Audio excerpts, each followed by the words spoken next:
regional itu kita itu kan masuk pada ASEAN gitu kan ya, regional.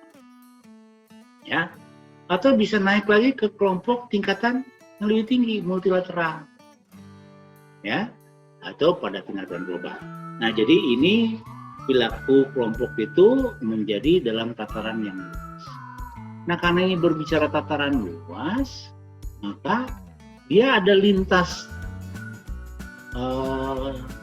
etnik, lintas budaya, ya, bahkan lintas institusi, ya, lintas konstitusi malah, ya. Nah, jadi ini bagaimana kita membangun kelompok, perilaku kelompok yang pada kategori itu, ya. Nah, jadi ini lebih lebih kompleks, ya, lebih cakupannya lebih luas, ya.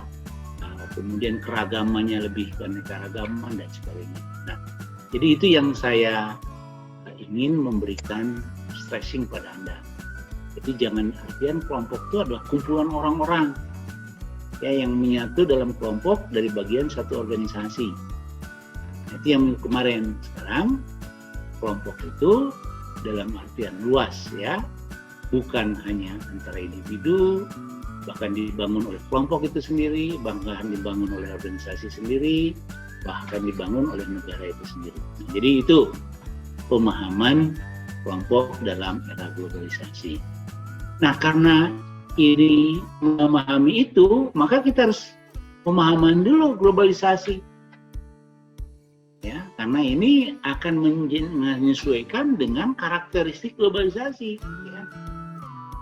Ini ada beberapa pandangan, ya, Cohen misalkan, yaitu transformasi, ya, yang membawa kita pada globalisme, sebuah kesadaran dan pemahaman baru bahwa dunia itu adalah satu. Ya, nah, jadi tidak lagi dibatasi oleh waktu, tidak dibatasi oleh teritori, tidak lagi dibatasi oleh konstitusi masing-masing. Nah, ini satu, ya, itu yang jadi model, ya. Nah, ini dulu konsep dasarnya dikembangkan karena kepentingan keselarasan, ya, untuk membangun aktivitas bisnis, ya. Nah, itu yang dinamakan dulu namanya GATT, ya. Jadi globalisasi itu diawali dengan GATT. GATT itu General Agreement Tariff and Trade. Jadi perlu ada kesepahaman antara kebijakan tarif dan perdagangan di dunia. Nah, awalnya itu, ya. Tapi lama-kelamaan bukan hanya tarif, berbagai aspek tadi, ya. Jadi bisa keamanan, bisa sosial, bisa lingkungan, nah, bisa lebih luas. Nah, asalnya dari situ, ya. Nah, kemudian Gideon menegaskan bahwa kebanyakan dari kita sadar bahwa sebenarnya kita ini turut ambil bagian dalam sebuah dunia, ya. Nah, jadi artinya kita semua berperan dalam konteks itu, ya. Bahwa sebenarnya kita turut ambil bagian dalam dunia yang harus merubah tanpa terkendalinya, ya, yang ditandai dengan selera dan rasa ketarikan satu sama lain. Jadi tadi kelompok itu penting karena ada ketertarikan, kepentingan, tujuan, ya, nah, dan sebagainya, ya. Jadi dengan selera, rasa ketertarikan, hal yang sama, sehingga perubahan dan ketidakpastian serta kenyataan yang mungkin terjadi, ya. Nah, itu dari Gideon, ya.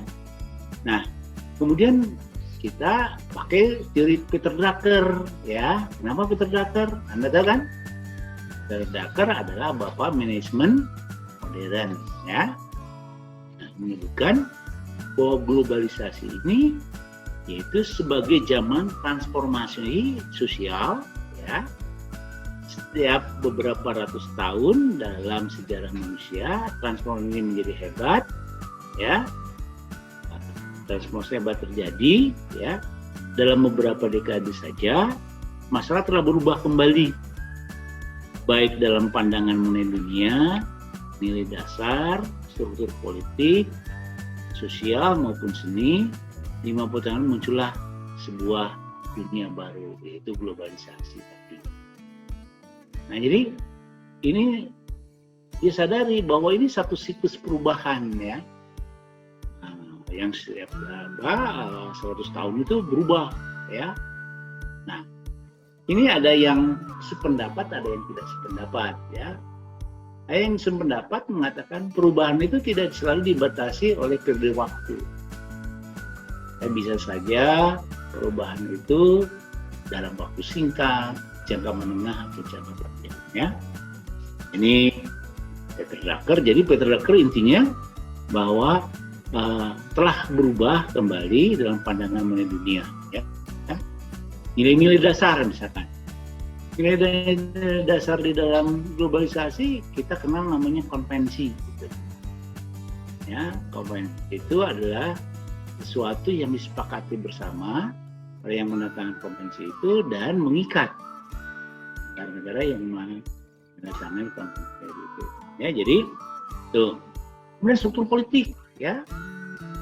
Nah, dalam struktur politik Peter Drucker mengatakan ya, terjadi perubahan juga. Dulu yang kita kenal namanya pertama kali kapitalisme. Ya, yaitu kekuatan negara yang mengandalkan kekuatan kapital modal. Berkembang lagi konsep yang kedua, yaitu liberalisme. Ya, kekuatan yang mengandalkan penguasaan pasar. Itu liberalisme. Nah, sekarang di globalisasi muncul konsep gabungan. Ya, yaitu neoliberalisme. Ya, yaitu antara penguasaan modal dan penguasaan pasar bergabung. Ya, dia menguasai modal dan sekaligus juga menguasai pasar.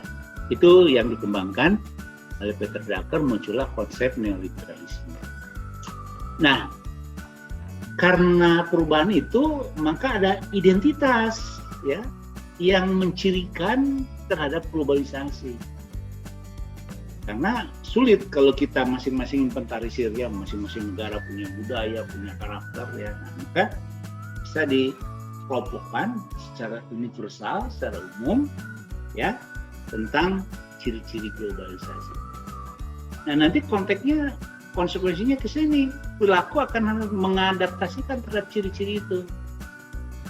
Ya, contoh, menguatnya ruang pribadi, personal space, ya, kebebasan, ya, ide-ide, nilai lama diganti dengan nilai yang baru, ya, misalkan nilai-nilai materialistik, nilai-nilai hedonistik, ya, nilai-nilai glamoristik. Nah, itu adalah sesuatu yang merebatkan bahwa menguatnya ruang pribadi. Ya, nah, coba di kita lihat sekarang fenomena. Ya, misalkan transaksi sistem pengajian, ya, berbeda-beda. Ya, tidak ada lagi UMK, UMP, gitu ya. Nggak beda lagi. Ya, bebas, tergantung nanti menjadi privasi malahan. Ya, tadi pagi aja ya, Anda dengar tuh berita nggak, Messi ya dibocorkan kontraknya dengan pemegang kontrak. Bayangkan saja 1 menit penghasilannya 5 juta 1 menit. Kita 1 bulan 5 juta ya. Messi itu 1 menit ya 5 juta. Jadi dibocorkan ya ruang privasinya, maka diklaim tuntut. Nah, ini ciri globalisasi. Ya. Diklaim hati-hati itu, ya. Sekarang kan era hati-hati itu ya, penggunaan elektroniknya. Era persaingan, kompetensi dalam bidang. Ya, didorong malahan sekarang. Ya, tidak boleh ada monopolistik, oligopolistik, monopsoni, tidak boleh. Ya, jadi dia boleh berkompetisi dalam bidang. Ya, nah itu ya, jadi hilang tuh monopolistik, ya, oligopolistik hilang. naiknya intensitas hubungan antara budaya. Ya, tadi bagaimana menggabungkan antara budaya, norma sosial, kepentingan ideologi antara bangsa. Contoh aja sekarang ya. Hari ini kemarin ada kudeta Myanmar. Ya, itu masalah internal Myanmar, tapi semua reaktif. Ya, kalau di kita kadang-kadang ada persoalan dipiralkan saja, wah kita respon gitu ya. Nah ini naiknya intensitas hubungan antara budaya, sosial ya. Harus hati-hati aja sekarang. Jadi kalau rahasia-rahasia pribadi jangan coba-coba diposting gitu ya. Nah ini bisa bahaya nih ya. Nah, jadi ini hubungan ini ya. Ini yang terakhir ya, kita lihat Myanmar gitu misalnya. Kemudian penuhnya ketidakpastian, jelas ya. Berubah-ubah terus kebijakan tuh. Nah jadi jangan lagi menyalahkan pemerintah. Kok kenapa sih pemerintah tuh kemarin buat undang-undang, sekarang harus buat lagi undang-undang baru, undang-undang lagi. Nah ini ya, ini konsekuensi. Ya, nah, tapi nanti yang bisa dirubah apakah undang-undangnya atau juklaknya atau juknisnya itu masalah berikutnya. Tapi intinya tidak ada yang bisa bertahan dalam satuan yang lama secara konstan, tidak ada. Ya, penuh ketidakpastian. Makanya kurvanya volatile, turbulence, naik turun. Ya, nah ini ciri dari ini ya. Dua, tingkat risiko yang tinggi ya, karena interaksi hubungan risiko tinggi ya, karena kebebasan ya risikonya tinggi ya. Nah, jadi ini menjadi persoalan karena persaingan yang makin mendunia ya, risiko tinggi ya. Dan persaingan yang ketat. Persaingan ketat tuh bukan antara individu, ya, antara individu, kelompok, organisasi, bahkan negara, ya, persaingan ketat. Contoh ambil contoh ya, kita bergabung pada kelompok-kelompok tertentu. Misalkan kita masuk kelompok non-blok, itu kelompok kita, ya. Tapi kita juga masuk kelompok ya negara-negara Islam, OII ya, masuk kelompok itu. Tapi kita juga masuk G20, kelompok juga. Kita masuk kelompok MEA ya, dan seterusnya. Jadi ya, karena hypercompetition maka kita harus proaktif mengembangkan kelompok-kelompok itu. Amerika, ya sama, Amerika juga yang superpower. Ada di G20, ada di NATO, ya ada lagi di AFTA, ya. Kemudian ada lagi di TPP, ya. Jadi dia sadar bahwa kelompok itu menjadi sesuatu kepentingan. Ya, nah jadi ini karena hyper competition, ya. Nah, kemudian yang cakupannya. Ya tadi cirinya ini cakupannya. Globalisasi bersifat multidimensional. Ya, multidimensional. Ya, jadi bisa dilihat dari berbagai sisi, berbagai aspek. Dari sisi budaya, dari sisi ekonomi, dari sisi politik, dari sisi sosial, ya, bisa bersifat multidimensi. Ambil contoh lah, jangan ke globalisasi, MEA saja. Dulu MEA itu AFTA ya, AFTA menjadi MEA. Dulu itu tekanannya bukan ke ekonomi, ya. Jadi ASEAN ke AFTA itu bukan ke ekonomi, tapi lebih banyak ASEAN itu pada pertahanan dan budaya, ya. Tetapi ketika sekarang ke MEA, maka konsepnya tidak lagi pertahanan, keamanan, budaya, tapi sudah masuk ke ekonomi. Jadi 4 pilar. Jadi artinya multidimensi. Nah itu ya, globalisasi politik, ya, globalisasi ekonomi, globalisasi sosial, globalisasi budaya, globalisasi ekonomi, dan globalisasi. Ya, jadi itu yang harus dipahami.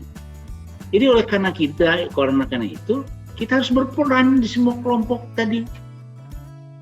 Misalkan di globalisasi politik, ada kelompok namanya ya himpunan parlementer, ya himpunan parlementer, ya ada himpunan ya kelompok kenegaraan, ya ada parlementer, artinya kenegaraan itu eksekutif, ya ada parlementer. Ada kelompok-kelompok profesi, ya sama aja, ya. Jadi cakupannya semakin banyak kita masuk pada konteks itu, ya, maka perilaku organisasinya kan berbeda-beda, ya, akan lebih spesifik, ya. Nah, jadi tidak menjadi generik sekarang, lebih spesifik, ya, disesuaikan dengan core kompetensi yang dibangunnya atau core bisnisnya yang ditetapkannya, ya. Nah, itu dalam kelompok globalisasi itu seperti itu, ya. Nah, sehingga muncullah ya beberapa pendekatan teori globalisasi yang kekinian, ya, karena globalisasi itu ada evolusi, ya, evolusi ada pernah. Orang yang pertama mengembangkan konsep globalisasi namanya ya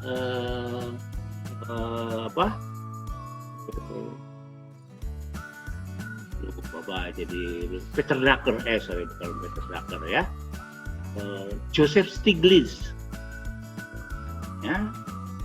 Jadi Anda harus mengenal minimal 4 lah, ya, 4 tokoh di dalam ekonomi dan manajemen itu.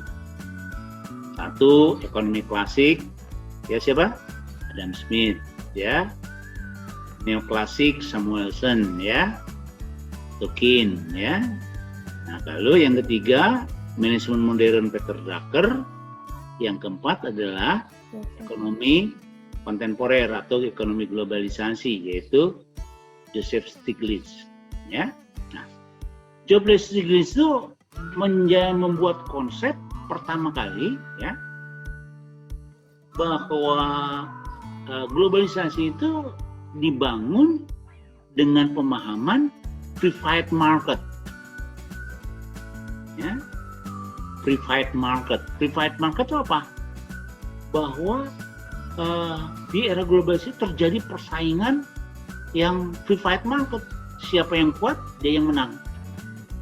Tapi yang kuat dan menang itu atas dasar norma yang ada, yang dibangun. Ya, itu konsep pertama globalisasi itu. Nah, lalu berkembang lagi. Ternyata di globalisasi itu negara itu memprotek masing-masing. Negara memprotek negaranya. Jadi tidak mau sepenuhnya menerima pada global, tapi dia memproteksi negaranya. Yang terakhir saja lah, contoh, ya, Amerika dengan Donald Trump-nya, ya, the first of America. Jadi mengutamakan kepentingan Amerikanya dulu, baru globalisasi. Nah, begitu juga yang lain. Sehingga apa yang terjadi, ya, bahwa private market itu bukan didasarkan kepada fair play, bukan, ya, tapi tadi our protecting. Jadi perilakunya membangun proteksi masing-masing. Apa yang terjadi? Yang terjadi adalah perilaku yang kamuflatif. Ya, contoh Amerika lah, ya. Boleh semua ekspor ke Amerika. Ya, dipersilahkan ekspor ke Amerika. Tapi kata Amerika, Anda boleh ke Amerika, namun Anda harus memenuhi peraturan Amerika, bukan peraturan dunia. Nah, itu yang namanya double ya policy, ya, kebijakan berganda. Harusnya si Joseph Stiglitz mengatakan, oke, kita private market tapi dalam aturan main yang sama. Nah, akhirnya si Joseph Stiglitz itu kecewa, ya. Lalu dia buat buku yang kedua, ya, A New Globalism. Ya, dia masih kecewa juga. Akhirnya muncul buku yang ketiga, namanya Iraq War. Ya, nah, itu menggambarkan bahwa intervensi Amerika menghancurkan negara-negara Islam untuk menguasai globalisasi. Nah, lahirlah satu kesepakatan baru, ya, ada namanya ya konvensi internasional ekonomi di Davos, ya, yang menetapkan bahwa muncullah new paradigm baru di dalam globalisasi. Ya, nah, jadi konsepnya dari private market berubah menjadi fair market. Ya, fair market itu yaitu pasar yang berkeadilan. Nah, itu konsep terbaru, ya. Nah, jadi teori globalisasi itu berkembang. Nah, oleh karena para globalisasi muncullah kenyataan bahwa yang memiliki konsekuensi nyata terhadap bagaimana orang dan lembaga di seluruh dunia, ya. Mereka percaya bahwa negara-negara dan dan kebudayaan lokal akan hilang diterpa kebudayaan ekonomi global yang homogen. Meskipun demikian, para globalis tidak memiliki pendapat sama mengenai konsekuensi terhadap proses tersebut. Nah, ini jadi dia mengatakan tidak lagi berlaku, ya, local wisdom, national wisdom, tapi yang muncul adalah global wisdom. Nah, jadi ini yang mengakibatkan. Nah, di balik itu, ya, karena kita negara, kita perusahaan mempunyai yurisdiksi sendiri, ya. Nah, negara mempunyai undang-undang dasarnya dan aturan hukumnya. Perusahaan mempunyai baseline-nya, visi, misi, dan strateginya. Nah, jadi bagaimana kita hidup dalam dua alam tadi? Satu kaki kita ada di globalisasi, satu kaki kita menginjak tadi di negara kita, di perusahaan kita. Nah, kita harus bisa memainkan itu. Nah, oleh karena itu, ya, ada aturan mainnya, rule of the game-nya. Nah, ketika bicara di negara itu nanti undang-undang dasar, peraturan, ya, konstitusi yang berlaku di negaranya. Kalau perusahaan tadi, ya, visi, misi, dan strategi di perusahaan. Tapi dalam konteks global, maka namanya konvensi tadi. Ya, konvensi, ya, yang dia harus dipatuhi oleh negara-negara yang mendatangkan konvensi itu dalam konteks tataran global. Ya, nah, jadi harus ada dua posisi internalitas ya, aturan main yang dikeluarkan oleh lembaga, organisasi, bahkan negara itu, tapi juga ada kita juga mengikuti pola yang disepakati bersama dalam konvensi itu. Nah, ini, ya, jadi konvensi itu berkaitan dengan tadi otoritas. Nah, lalu para globalis positif, ya, positivism menganggap bahwa perkembangan semacam itu menyatakan bahwa globalisasi akan menghasilkan masyarakat dunia yang toleran dan bertanggung jawab. Ya, bisa jadi. Ya, misalkan kita contoh saja. ketika Indonesia bencana, ya, Aceh misalnya, semua negara merasa ya bertanggung jawab terhadap ya gejala bencana dunia. Wah, ya itu satu bentuk kebersamaan, toleransi. Jadi perilaku itu membangun toleransi, membangun kebersamaan. Ya, seperti sekarang COVID, ya, sama. Semua mempunyai toleransi, kebersamaan, dalam mengatasi itu. Nah, konvensinya ditetapkan yang berkaitan dengan kesehatan oleh WHO. Ya, konvensi yang kalau nanti kerjaan oleh ILO, badan-badan dunia, ya. Apakah di bawah PBB atau di bawah tadi kesepakatan kelembagaan, ya. Itu kan positif. Tapi juga ada kelompok menjadi pesimistis, berpendapat bahwa globalisasi adalah sebuah fenomena negatif karena hal tersebut sebenarnya adalah bentuk kejahatan barat, ya, terutama Amerika Serikat yang memaksa sejumlah bentuk budaya konsumsi yang homogen terlihat sebagai suatu memerlukannya. Lalu dia kemudian membentuk kelompok untuk menentang globalisasi, anti globalisasi. Nah, itu kekhawatiran. Faktanya tidak seperti itu. Ya. Sekarang yang menjadi superpower di dunia bukan lagi Amerika, Cina. Nah, jadi tidak perlu kita membesarkan sikap pesimistik. Ya, tidak perlu lagi. Karena apa? Tidak ada lagi yang menjadi superpower sekarang. Contoh Amerika sendiri sebagai bapak demokratis kemarin hancur bobrok karena dia arogansi pimpinannya. Dan sekarang dinyatakan ya orang-orang yang kemarin melakukan satu tindakan di Capitol itu sekarang menjadi terorisme negara-negara Barat yang sekutunya Amerika sendiri. Nah, jadi itu ya.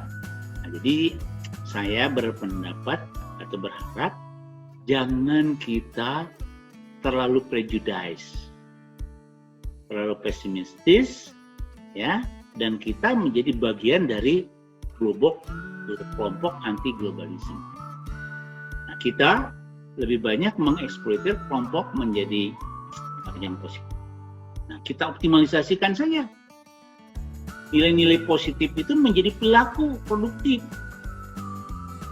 Nah, seperti tadi, menghasilkan masa ke dunia yang toleran dan bertanggung jawab. Itu bentuk perilaku. Optimalkan saja itu. Ya, nah jadi pandangan kita harus menganggap bahwa perilaku kelompok tadi ya sebagai sikap positif kita terhadap konteks globalisme. Ya. Ini ya kadang-kadang kita dikhawatirkan, kalau nggak ngerti dikhawatirkan ya. Wah, nanti kita tuh antek Amerika, antek Cina, nggak bisa lagi. Soal apa? Ada regulasi, ada rule yang mengatur itu. Contoh ya, misalkan Amerika melakukan double tax misalnya. Ya, dia akan dikenakan sanksi oleh namanya International Court. Ya, Mahkamah Internasional di Den Haag. Indonesia juga sama, memboikot sesuatu akan dikenakan, semua akan kena. Ya, nah, jadi akan dihukum. Apakah hukum itu langsung efektif atau tidak itu nomor 2. Tapi intinya barang siapa yang melanggar pada tatanan globalisasi akan kena sanksi. Ya, oke. Jadi itu ya. Ada yang kelompok tradisional tidak percaya bahwa globalisasi itu telah terjadi. Ya, ini ya. Ini adalah kelompok-kelompok yang sikapnya apatis atau bukan apatis ya. Dia kurang berinteraksi dengan fenomena di lingkungan. Jadi ya, kalau kita misalkan masyarakat perusahaannya tidak pernah mengenal ekspor ya, kita tidak mengenal dunia, ya bolehlah. Karena keterbatasan informasi ya. Nah, jadi para tradisional tidak percaya bahwa globalisasi telah terjadi ya. mereka berpendapat bahwa fenomena ini adalah sebuah mitos, ya, seakan-akan hanya konseptual, ya, terlalu dibesar-besarkan. Mereka menuju pada kapitalisme, ya, internasional, ya, tahapan lanjutan atau evolusi produksi perdagangan dan kapitalisme, ya, seperti tadi. Nah, itu sama sekarang juga ada orang yang tidak percaya pada COVID, ya, padahal itu pandemi, ya, gitu kan? Apain COVID? Misalnya ada lagi kelompok di kita, apa itu COVID? Saya makan COVID itu, kan itu anggota DPRD yang menyatakan statement itu. Nah, jadi ini wajar lah, ya, biar kita tidak terlalu terpengaruh oleh konteks ini. Ada kelompok para transformasionalis, ya, yang berada antara globalisme dan tradisionalisme. Mereka setuju bahwa peraturan global telah sangat dilebih-lebihkan oleh para globalis. Namun mereka juga berpendapat sangat bodoh jika mengandalkan pada konsep ini. Ya, posisi teoritis berpendapat bahwa globalisme seharusnya dipahami, ya, merupakan seperangkat hubungan yang saling berkait dengan murni melalui sebuah kekuatan yang sebagian besar tidak terjadi, ya, secara langsung. Mereka akan bahkan proses ini bisa dibalik, terutama ketika hal yang negatif yang setidaknya dapat dikendalikan. Jadi kelompok ini adalah resultante, ya, antara kelompok globalisme dan kelompok tradisional, ya. Nah, oke, ya. Tapi lama-kelama itu sudah berkembang, ya. Mau tidak mau kelompok-kelompok yang tadi yang tradisional menghilang, ya. Kelompok-kelompok yang tadi, ya, antara kesimpangan itu juga menghilang. Sekarang sudah lama-kelamaan. Kenapa? Karena ditetapkan era tahun 2020 itu startingnya, awal bergeraknya, efektifnya, ya, konsep globalisasi. Nah, jadi konsep-konsep lama itu belum implemented sekarang. Nah, apa yang ini kan? Karena pro global ini, ya, menganggap bahwa globalisasi dapat meningkatkan kesejahteraan kemakmuran ekonomi dunia. Mereka tidak pada teori keunggulan yang dicetuskan, ya, tetapi juga, ya, dia mengandalkan kepada keunggulan-keunggulan yang bisa miliki, yang bisa dia eksploitasi. Nah, jadi intinya sekarang, ya, kita harus mencoba membangun perilaku itu. Jika dia positif, kita optimalisasikan. Jika dia negatif, kita minimalisasi. Jadi prinsip strateginya di situ saja, ya. Bukan setuju dan tidak setujunya, ya, tetapi lebih banyak pada strateginya, ya. Bagaimana strategi kita agar globalisasi itu menarik manfaat bagi kita, ya, baik tadi dalam konteks individu, kelompok maupun organisasi itu sendiri, ya. Oke. Nah, saya ini lanjutan saja, ya, dari pemahaman itu. Ya, teori dasarnya hampir sama, ya. Kelompok itu apa? Kelompok formal, ada kelompok informal, ya. Tapi tadi cakupan luasan yang dalam globalisasi, ya. Nah, kemudian ada kelompok komando, ada kelompok kepentingan, ada kelompok persahabatan, ada kelompok tugas, ya. Nah, ini macam-macam bentuk pengelompokannya, ya. Nah, seperti kelompok kepentingan, ya, pertahanan misalkan. Ya, ada NATO, ada SEATO, ya, dan sebagainya, ya. Ada lagi kelompok kepentingan ekonomi, ya. Misalkan NAFTA, ya, North American Free Trade Area dan sebagainya, ya.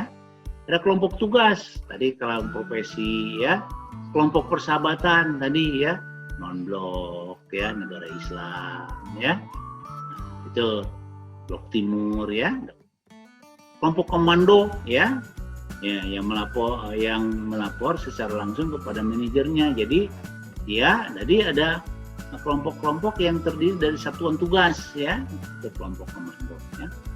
Nah, sekarang pada dasarnya, kenapa kita bermain dalam kelompok global? Ya.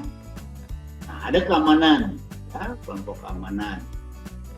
Jadi, misalkan demi keamanan negaranya, kita bergabung pada negara yang lebih kuat, sehingga Ini selalu tarik ulur ya. Misalkan di barat kita ada blok barat, blok timur. Ya. Ini contoh blok timur berubah lagi ya. Dulu misalkan Ukraina ya, Ukraina itu di bagian dari blok timur. Tapi sekarang dia berpecah ya, lalu dia mengandalkan kekuatan pada Amerika. Ya, blok timurnya tetap Rusia. Nah, jadi ini terjadi ya kelompok-kelompok aneh. Ya. Nah, itu lebih banyak traktat-traktat yang berkaitan dengan keamanan ya. Per status. Ya, status. Ya, ini contoh ada yang status sekarang misalnya G20, yaitu kelompok-kelompok negara ya yang mempunyai kekuatan ekonomi yang tinggi. Kita sekarang G20. Karena dilihat bahwa Indonesia mempunyai posisi. Nah, dilihat ya Pak statusnya dari PDB, produk domestik regional brutonya. Ya. Pada skala tertentu dia boleh menjadi kompetitif. Ya. Kalau di dulu karena status ya. Jadi dari prestise. Tadi OPEC ya, kemudian negara-negara kelompok-kelompok lain ya, itu harga diri. Nah, OPEC itu karena harga dirinya dia sebagai penghasil ya. Ada juga komoditi-komoditi lain sama ya. Afiliasi ya, dia bergabung ya. Kemudian kelompok kekuatan. Nah, ini kekuatan. Nah, sekarang itu bermain tuh ya, kelompok kekuatan itu menjadi punya peranan yang sangat menonjol ya. Seperti misalkan G20 itu kelompok kekuatan ya yang bisa mempressure kebijakan-kebijakan global misalkan. Ya, misalkan tentang tarif ya. Dia mempunyai kekuasaan. Kemudian kuota ya, dia mempunyai kekuatan. Kemudian yang didasarkan pada tujuan yang sama ya. Nah, misalkan kelompok-kelompok lingkungan, pemerhati lingkungan, kelompok-kelompok yang human right ya, hak asasi manusia ya. Dan ini adalah sesuatu yang jadi semakin pada kemungkinan ya kelompok itu bisa memiliki kepentingan ganda ya.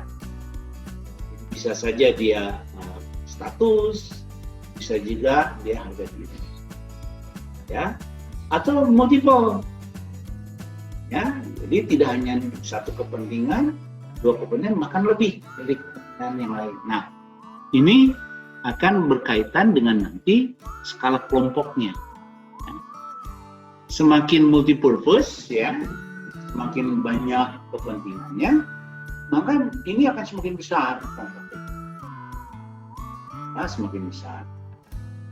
Nah, seperti saya contohkan tadi ya, kelompok negara-negara eksportir, ya, kelompok negara-negara produsen tertentu, ya, makin luas itu, ya, kepentingan-kepentingan. Oke.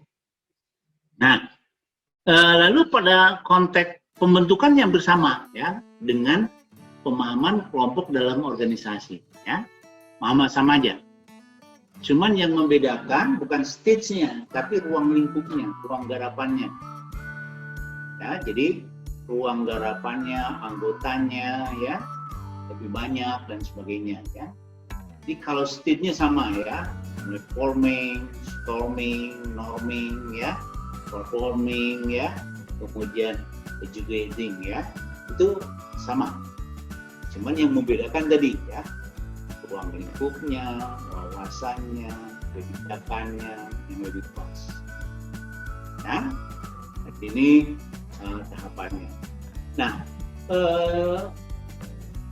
karena tadi orang cenderung mengembangkan kepentingannya, kemungkinan kepentingan berikutnya pada tahapan yang lebih rendah lagi, masih dalam konteks performing. Misalnya ini, ya, Nah, contoh saya ibaratkan ASEAN saja ya, ASEAN. Ya, kita dulu hanya kepentingannya politik, keamanan. Ya, itu fokusnya dari ya.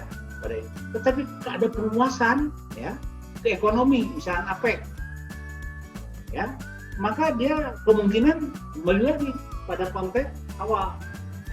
Ya, kemudian setelah ini tercapai makin kejuting ya, terus dia kembangkan lagi kepentingannya. Nah, ini sebagai contoh ya. Ketika ASEAN itu terbentuk, konsep ekonomi cuman AFTA, ASEAN Free Trade Area. Ya, konteksnya itu. Tapi ketika memperluas dengan Cina, muncullah konsep CIAPTA. Maka ketika konsep AFTA menjadi CIAPTA, itu kembali lagi pada posisi forming kemerdekaan. Nah, lalu dibentuk lagi, ya, CIAPTA dulu ya, Cina Free Trade Area. Lalu dikembangkan lagi menjadi konsep CIAPTA, Cina, India, ya, ASEAN.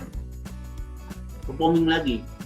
Nah, lalu ketika itu tidak jalan, membuat satu kebijakan baru, lahirlah MEA. Ya, masyarakat ekonomi ASEAN. Nah, jadi setelah dia jadi bisa lagi kebentuk. Nah, jadi siklus ini karena tadi ya, karena ada perkembangan tadi, perluasan ya, perluasan banyaknya kelompok atau perluasannya tugasnya ya. Nah, jadi seperti itu ya. Jangan sampai begini, Anda storming sampai ke adjusting ya, kemudian dalam hal yang sama ya kembali lagi ke yang awal dalam tugas fungsi yang sama. Ini kemunduran ya. Dan jadi kalau tadi ya dikarenakan ada perluasan anggotaan ya, kelompoknya bertambah, ada perluasan ya bidang garapannya, nah, itu ada masalah ya. Jadi ini menandakan bahwa itu suatu proses dinamika ya, itu suatu proses dinamika ya. Jadi ini ya. Nah, strukturnya juga sama ya, strukturnya ya, kelompok itu ya, mulai dari rules ya, itu termasuk juga struktur kelembagaannya ya. Nah, jadi misalnya gini ya, saya sudah membangun satu struktur kelembagaan kelompok, tetapi karena perkembangan saya perlu ada restrukturisasi ya, ada restrukturisasi. Jadi saya merubah dari struktur yang ada menjadi restrukturisasi, mencari struktur baru yang lebih efektif, lebih efisien. Nah, konsekuensinya apa? Perilakunya harus berubah ke arah struktur baru itu. Ya, nah jadi ini kelompoknya ya. Jadi, nah ini menyangkut norma tadi ya. Oke, ini ya.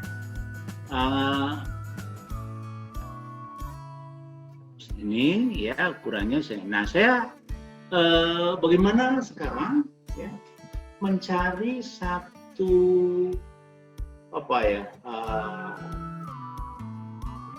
bentuk kelompok yang efektif.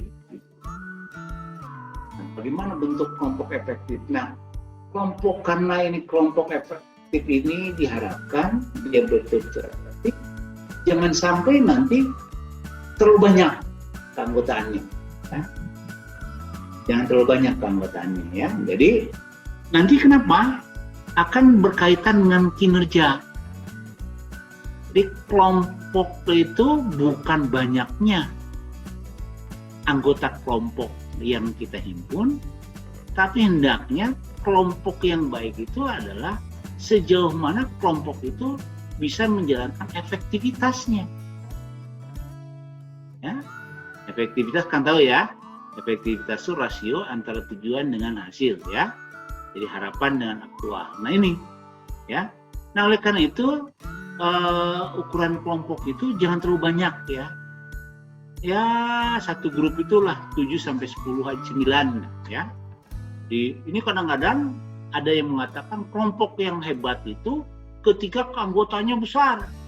Nah, ini sudah tidak lagi model.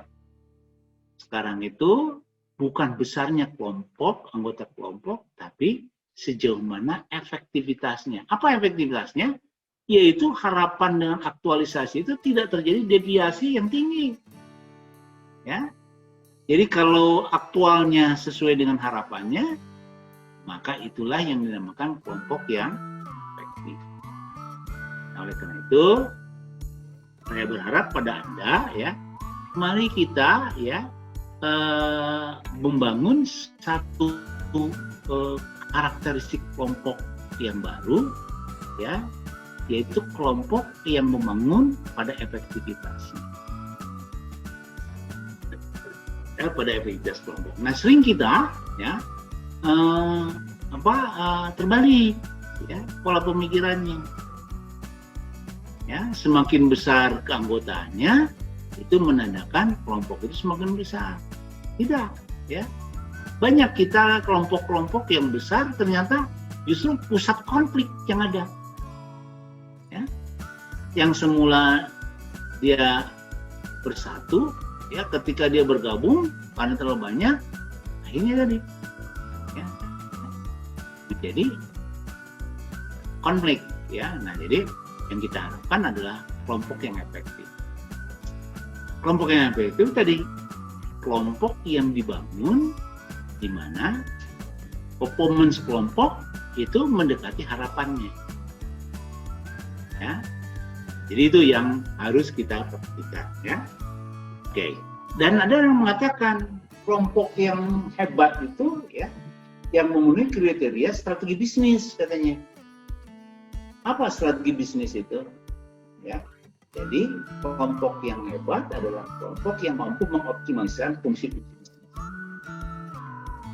Ya, nah, itu lebih luas. Apa fungsi bisnis itu? Masih ingat? Ya, masih ingat nggak fungsi bisnis? E3P ya, itu jangan lupa ya. Jadi yang memenuhi kriteria tercapaian fungsi bisnis. Fungsi bisnisnya apa? E3P. Ya, 1 efisien, 2 efektif, 3 ekonomis, 4 produktif.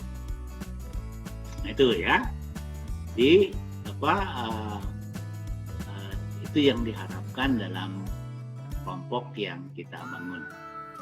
Nah, jadi saya berharap bahwa bagaimana kita bisa menciptakan perilaku kelompok ya, yang menghasilkan sesuatu ya, sasaran yang terbaik, capaian terbaik tadi ya, yaitu kelompok yang dibangun oleh keanggotaan yang tidak terlalu banyak tetapi menghasilkan ya optimalisasi fungsi-fungsi bisnisnya.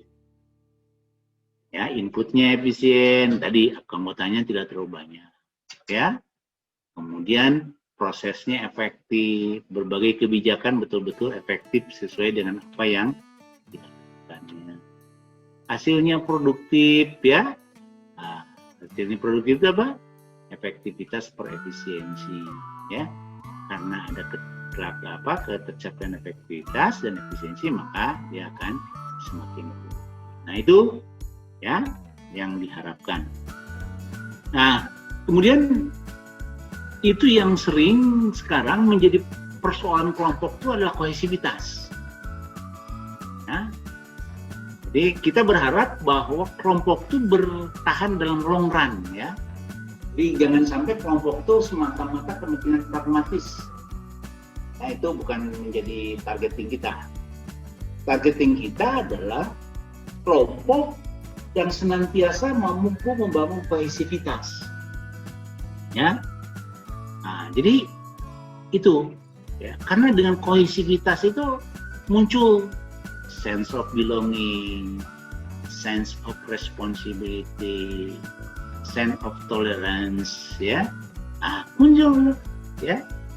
Nah, jadi saya berharap seperti itu ya. Jadi kepaduan ya, kohesivitas saya itu menjadi pengikat ya, kelanggengan kelompok itu sendiri. Misalnya ada saja nanti pertentangan, konflik ada ya, konflik ada dalam kelompok.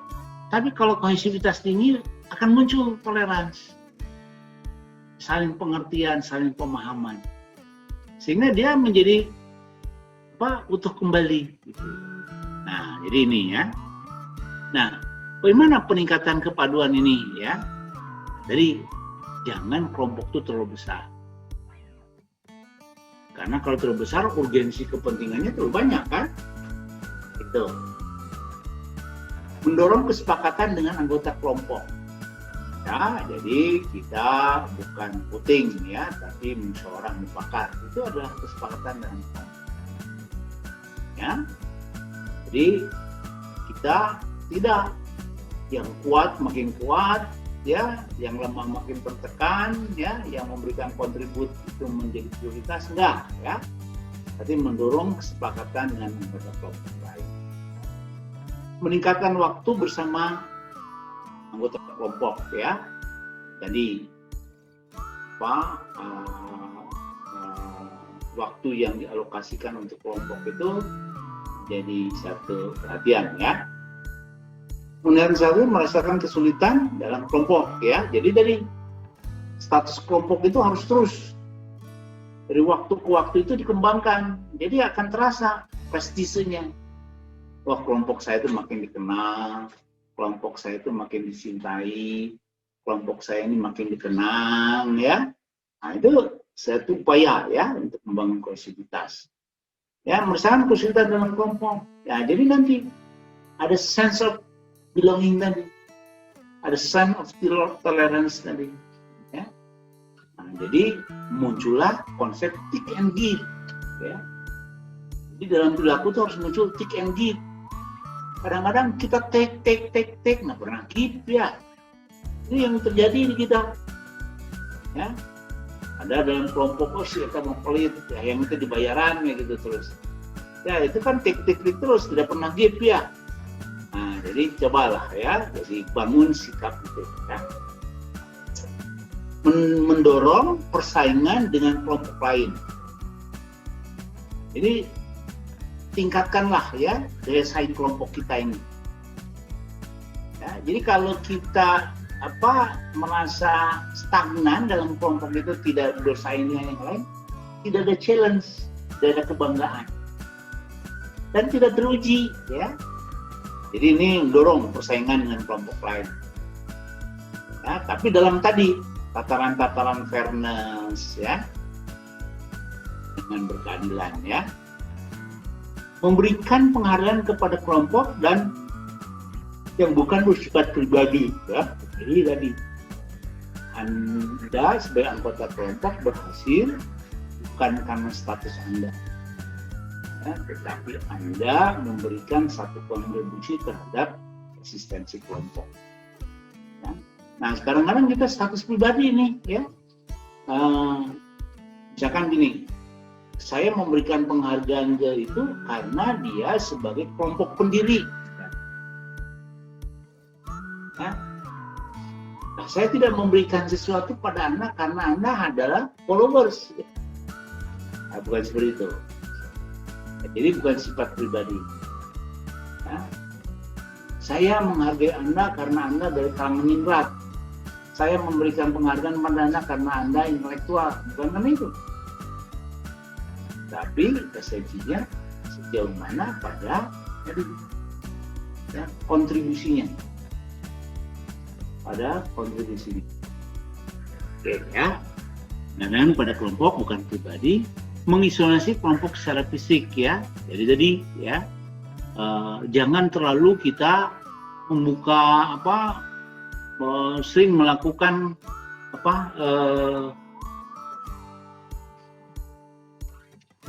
pembatasan diri gitu ya.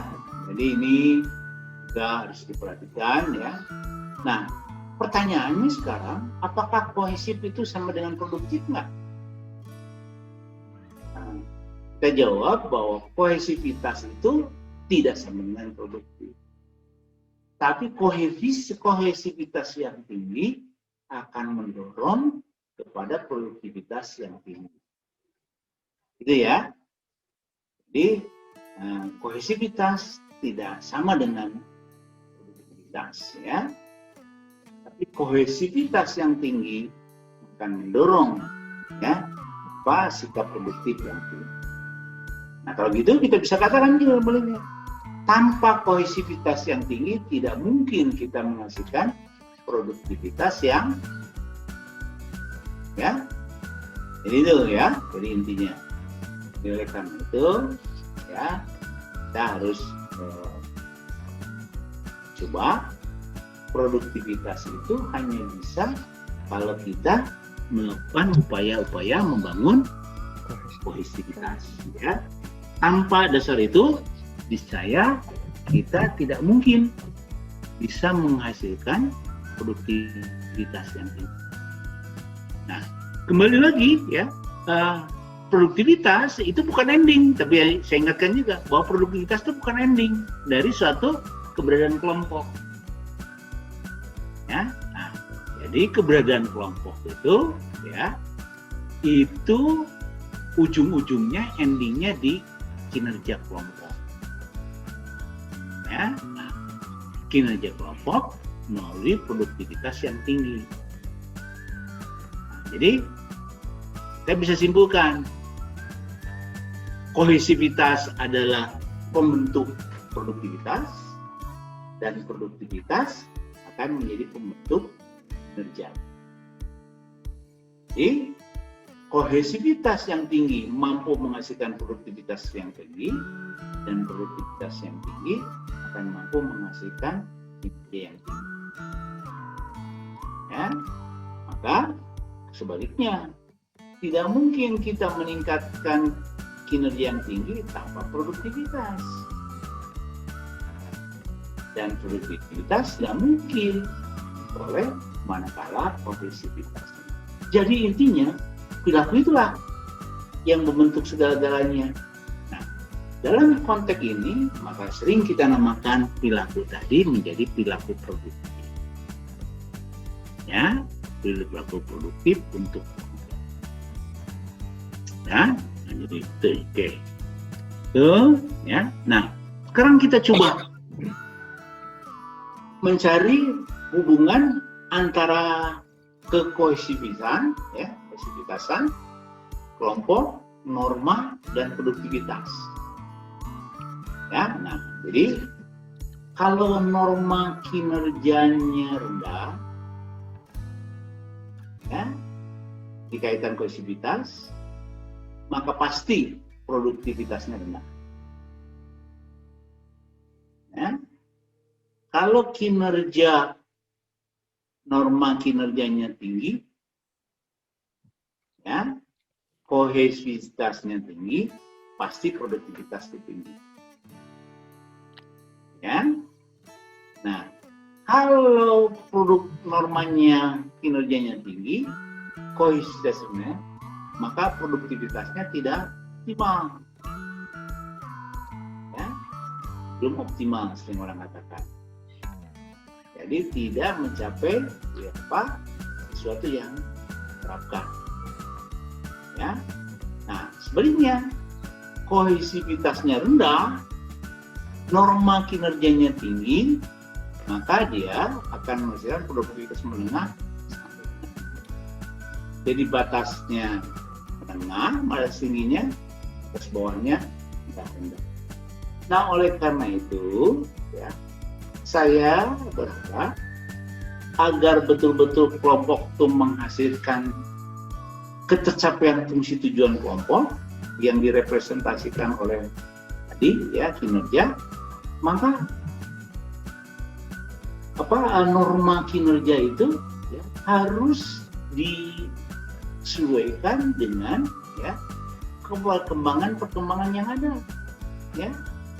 Nah, tadi misalkan saya bicara di globalisasi. Jadi normanya jangan norma kinerja yang berbatasan dengan lokal, tapi pada konteks yang besar tadi global. Nah, sehingga dengan demikian ya, kita perlu ya, mengadaptasikan diri atau melakukan perbaikan atau upgrading terhadap norma-norma. Nah, sekarang sudah jelas sekali ya, norma kinerja ini dikaitkan dengan perkembangan era kekinian. Ya, standarisasi kinerja ya yang tinggi ya. Kemudian ada lagi sering kita namakan ya job enrichment ya. Job enrichment itu pengayaan tugas ya. Itu untuk membangun norma kinerja. Ada lagi job enlargement ya, perluasan tugas. Ada ya. Ada lagi membangun rich function ya, pengayaan fungsi ya. Jadi itu harus kita adaptasikan terus. Dalam konteks globalisasi, kita tidak pernah boleh stay di situ, tinggal diam nggak boleh. Ya. Nah, jadi itu norma-norma kinerja.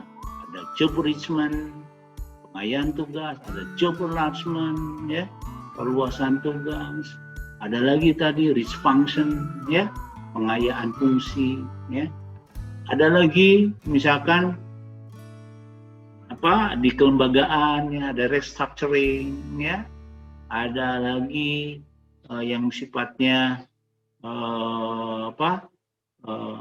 actuating ya, bukan actuating, jadi aktualisasi ya, kemudian ada lagi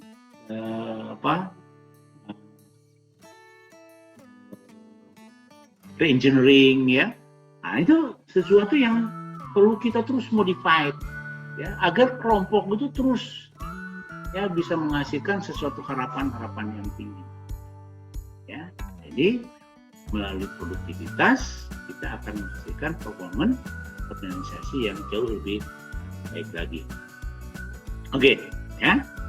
Nah, sekarang kuncinya ya di dalam kelompok itu yang paling sulit itu membuat keputusan, decision making ya. Nah, jadi kan ada tahapan. Pertama, how to know, mengetahui. How to understand, memahami. Yang ketiga adalah how to implementing, ya. Nah, yang paling sulit itu di decision making. Karena di decision making ada evaluating, ada creating, kan ya. Nah, jadi itu yang paling sulit. Nah, oleh karena itu saya berharap ya, ketika Anda membuat kelompok itu, semua anggota kelompok itu harus dididik memiliki kemampuan untuk decision making. Ya, decision making. Ya, jadi contohnya kelompok besar memfasilitasi penyatuan informasi tentang tugas-tugas kelompok. Ya, kelompok yang kecil untuk mengkoordinasikan, memfasilitasi pelaksanaan tugas kelompok yang kompleks. Ya. Kemudian yang sederhana, tugas rutin ya, standar mengurangi kebutuhan persyaratan hingga proses kelompok menjadi efektif. Ya. Nah, jadi di dalam segi itu ada yang kelompok besar, ada kelompok yang lebih kecilnya, dan ada kelompok yang operasional ya, di dalam mengambil decision making. Nah, sering kadang-kadang di kelompok tuh ya pengambilan keputusan itu diambil oleh posisi yang di atas atau yang pendiri gitu ya, atau yang lebih powerful. Nah, ini nggak boleh ya. Kita bagi sesuai dengan proporsinya ya. Nah, kemudian pembuatan keputusan kelompok tentunya ada kekuatan, ada kelemahan selalu ya. Itu udah biasa. Jadi automatically ya, setiap strategi, setiap aktivitas, setiap bentuk pasti ada kekuatan kelemahan. Nah, karena kita menggunakan pendekatan strategi tidak masalah. Tinggal yang kita upayakan hanya satu. Yang kuat kita optimalisasikan, yang lemah, yang menjadi hambatan kita minimize. Ya, sekali lagi, ya kita jangan dihadapkan pada besarnya peluang dan besarnya hambatan. Ya. Lalu kita terpaku oleh itu. Tidak perlu ya. Kenapa? Karena kita sudah punya solusi. Yang opportunity kita optimalkan, kemudian yang lemah, yang tantangan kita minimize. Selesai sudah. Ya. Anda kan tahu di strateginya ya, ada 4 alternatif ya. Ada strategi ST, strategi OT ya, WO dan sebagainya ya. Tuh, jadi tidak perlu kita terbelenggu oleh kekuatan dan kelemahan.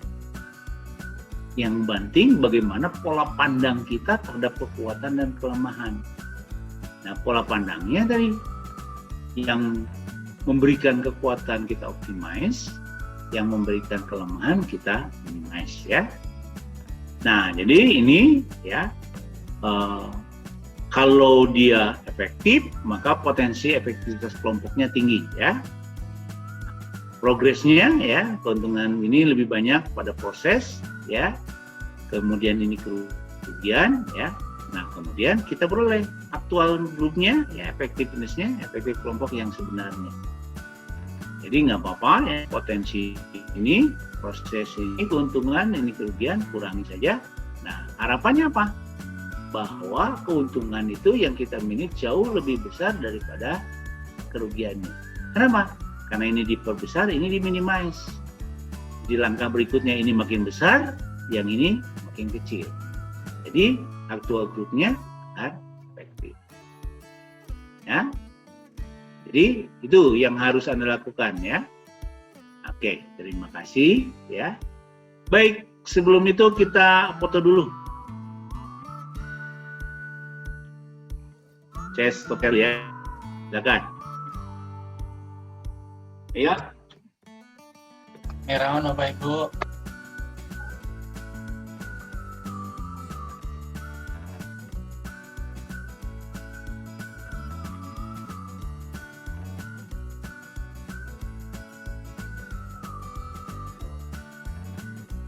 Satu lagi Prof. Ya. Satu lagi Prof. Ya. Ya.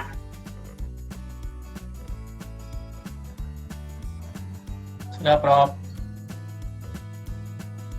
Ya.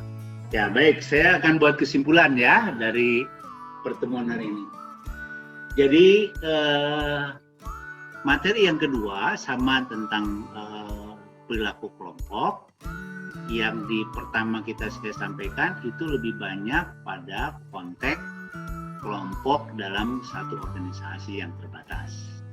Ya, hari ini kita bicara perilaku kelompok dalam ruang lingkup yang lebih luas. Ya, bukan dalam satu organisasi, tapi bisa saja kelompok itu terdiri dari orang-orang, terdiri dari kelompok, terdiri dari perusahaan, terdiri dari negara, ya. Jadi pemahamannya lebih luas. Nah, karena ini pemahamannya lebih luas, ya, maka kita harapkan, ya, pengelolaan kelompok itu, ya, secara prinsip dasarnya hampir sama, tetapi yang membedakan tadi ruang lingkup tugasnya yang lebih besar, ya, jangkauannya, luasan cakupan areanya, ya. Nah, tuh. Kemudian yang berikutnya, pada hakikatnya di dalam keberhasilan kelompok itu, ya, yang paling sulit dibangun itu adalah membangun kohesivitas. Kohesivitas itu sebagai lambang apakah kelompok itu bertahan lama tidak, ya?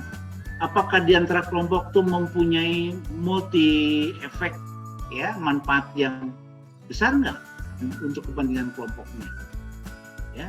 Dan apakah keberadaan kelompok itu bertahan lama enggak? Ya. Nah, ini ya. Jadi itu yang kita harapkan. Nah, berdasarkan konteks ini ya, maka kelompok yang kita bentuk tadi itu harus mengutamakan nilai-nilai kohesivitas. Ya, nilai-nilai kohesivitas. Karena dengan kohesivitas karena perluasan yang luas, tadi jangkauan yang luas, berangkat dari perbedaan yang tinggi ya, maka kalau kohesivitasnya tinggi, ini akan mendrive produktivitas. Ya, jadi kita tahu bahwa produktivitas itu tidak sama dengan kohesivitas, tetapi produktivitas itu dibangun melalui kohesivitas. Nah, kohesivitas yang tinggi menghasilkan produktivitas yang tinggi, dari produktivitas yang tinggi menghasilkan kinerja kelompok yang tinggi. Nah, jadi itu yang kita pahami. Nah, selanjutnya ya, setelah dia tercapainya kinerja yang tinggi, maka semua anggota kelompok itu diperankan, ya, diperankan terutama dalam pengambilan keputusan. Sering pengambilan keputusan itu didominasi oleh kelompok mayoritas.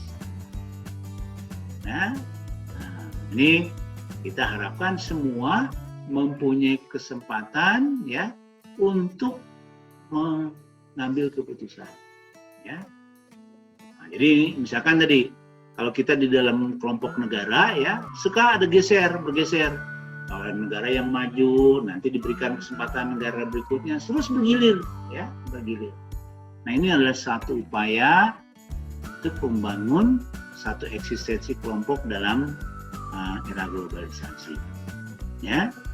Nah, demikian tadi ya konsekuensinya apa? Ya konsekuensinya ya tadi mengenai norma kinerja itu harus terus diperbaiki. Ya, norma kinerja itu sesuai. Nah, norma kinerja itu harus disesuaikan dengan perkembangan. Misalkan sekarang di era 4.0 ya, norma kerjanya harus based on pada cloud misalnya, ya, pada big data, pada artificial intelligence. Nah, kira-kira itu ya kesimpulannya dari pertemuan hari ini. Masih ada yang tanya, silakan. Sudah cukup. Nah, Saya dokter. ya, Saya Prof. ya. Silakan. Saya pernah mohon ini Prof, pernah baca itu yang dari siapa tuh yang Juragan Tepung tuh, beliau menulis buku belajar Pak Bob Sadino, Bro. Bob Sadino ya. Bob Sadino. Bukunya yang maaf ya. Bukunya mohon maaf ada kasar judulnya, belajar pada yang goblok katanya gitu. Itu nggak tahu, mungkin dia nggak suka atau gimana ya. Nggak kedengaran suaranya Pak Yamin. Ya gimana? Nggak jelas, nggak saya terdengar. Yang nanya kan Pak Yamin ya? Jadi gimana, Prof? Ya, sekarang. Bob Sadino ya, Bob Sadino gimana? Iya, di buku itu dituliskan katanya bahwa teori kelompok itu pada akhirnya akan pecah gitu, Prof, gitu. Nah, ini karena tidak ada yang kelompok itu semuanya pada akhirnya pecah gitu, Prof, katanya. Menurut Prof gimana itu, Prof, kira-kira? Jadi begini ya, kadang-kadang kita di awal pembentukan kelompok itu semua punya semangat yang sama untuk mencapai nilai-nilai kepentingan bersama ya. Tapi pada konteks kenyataannya kelompok itu tidak bertahan lama ya. Nah, tadi yang kata Sadino itu akhirnya pecah gitu ya. Nah, ini benar bisa terjadi manakala kohesivitasnya rendah. Ya. Jadi kelompok itu akan pecah manakala kohesivitasnya rendah. Ya. Kadang-kadang kompetensi pada tinggi-tinggi ya, orang bisa dibentuk kompetensi ya, kemampuan pada bisa dibentuk. Tapi membentuk kohesivitas itu susah. Nah, jadi saya punya keyakinan selama kita berangkat dari kepentingan yang sama, kemudian membangun kohesivitas yang tinggi, maka kemungkinan pecahnya itu kecil. Atau kalaupun pecah itu juga tidak mudah pecah, ya. Dia masih bisa bertahan lama. Ya. Selama kohesivitas itu dibangun. Misalkan sini, sikap toleransi yang tinggi. Sikap thick and give yang tinggi. Nah, ini akan memberikan kesadaran. Saya nggak enak dengan anggota kelompok itu, tapi karena punya toleransi yang tinggi, punya sense of belonging yang tinggi, maka ketidakpuasan itu tidak dieksploitir. Ya, ketidakpuasan itu tidak dieksploitir. Lebih banyak dia udah cooling down lah. Dan lebih banyak udahlah saya maafkan saja. Sehingga kesatuan persatuan kelompok itu bertahan lama. Makanya tadi ya satu teori yang mendasar itu produktivitas itu dibangun oleh kohesivitas. Kalau kohesivitas itu rendah, ada yang kapasitasnya tinggi, satu kelompok yang rendah, ya karena perbedaan kompetensi, maka itu cepat pecah.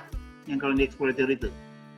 Tapi kalau kohesivitas yang dibangun, toleransi yang ada. Tadi yang saya katakan, muncullah sikap take and give, ya. Tidak tik aja, tidak give aja, ya. Tapi ada itu.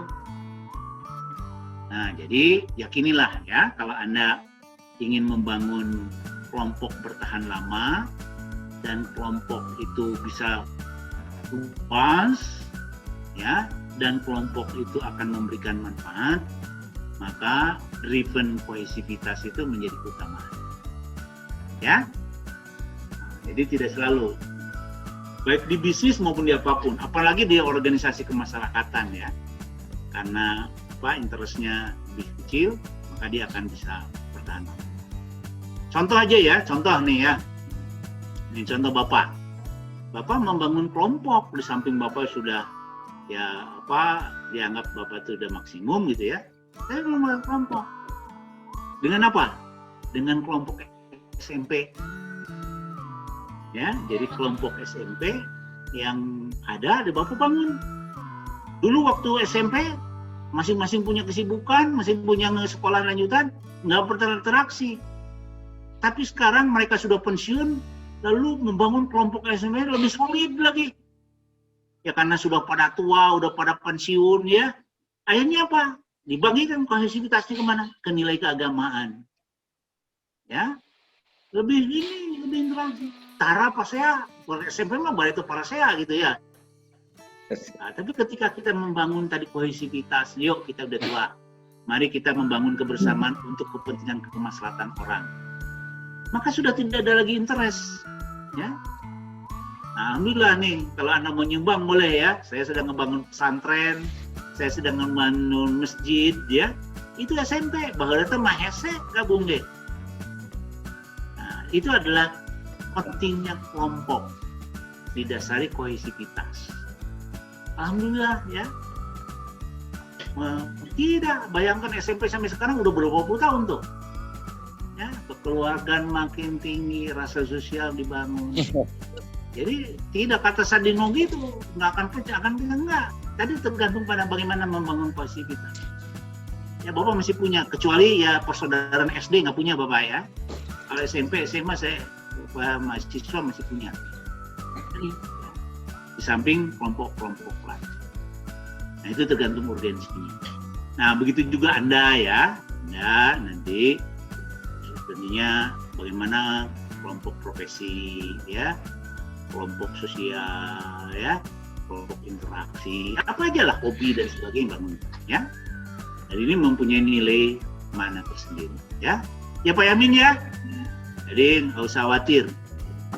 Ya, teori Sadino itu tadi ya, itu cepat pecah rusak itu karena tadi ya, pemahamannya karena tidak membangun kohesivitas. Oke ya, saya masih satu kelas lagi ya, mohon maaf karena saya ini udah kelas keempat nih. Ya. Terima kasih Prof. Ya, kita ketemu sedikit-sedikit aja lah ya. Ya Prof. Oke, terima kasih.